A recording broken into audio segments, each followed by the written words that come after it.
कुसुम स्तबकस्य द्वैवृत्ति मनस्विन मूर्धनि वा सर्वलोकस्य शीर्यते वने एव वा। इस श्लोक में ये भी भर्तृहरि की मान शौर्य पद्धति में से लिया गया है। भर्तृहरि के नीति शतकम की मान शौर्य पद्धति में से लिया गया है। इस श्लोक में किसका चर्चा की गई है? मनस्वी व्यक्तियों की। जो मनस्वी व्यक्ति हैं, मननशील व्यक्ति हैं, उनके बारे में बताया गया है। तो वो कहते हैं मनस्वी व्यक्ति की वृत्ति कैसी होती है?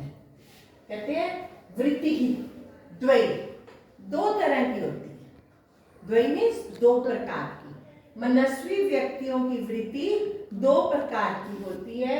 जैसे कुसुम स्तबकस्य, फूलों के गुच्छे के समान, मूर्धनि, सभी लोगों के शीर्ष पर रहते हैं। ठीक है।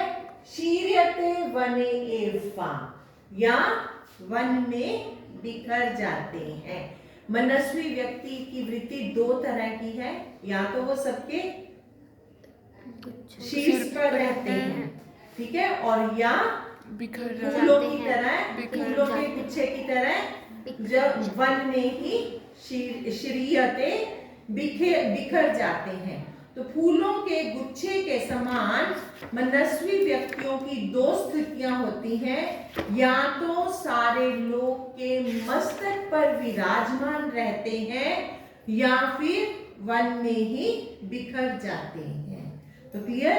तो इसमें व्याख्या में क्या कहोगे कि यहाँ पर भर्तृहरि जी ने बताया है कि मनस्वी लोग जो होते हैं वो शीरस्थ के चोटी पर, ऊपर ही सब पर राज करने वाले, है ना, वो रहने वाले शीरस्थ स्थान के ही हकदार होते हैं। वे कभी भी किसी की दासता को स्वीकार करके अपना जीवन व्यर्थ नहीं गवाते। वे भगवान के दिए गए ज्ञान एवं बौद्धिक शक्ति का प्रयोग लोगों के मार्गदर्शन में ही करते हैं। वे फूलों के गुच्छे की तरह समाज में सबसे आगे रहते हैं। ठीक है ना, फूलों के गुच्छे से स्वागत किया जाता है।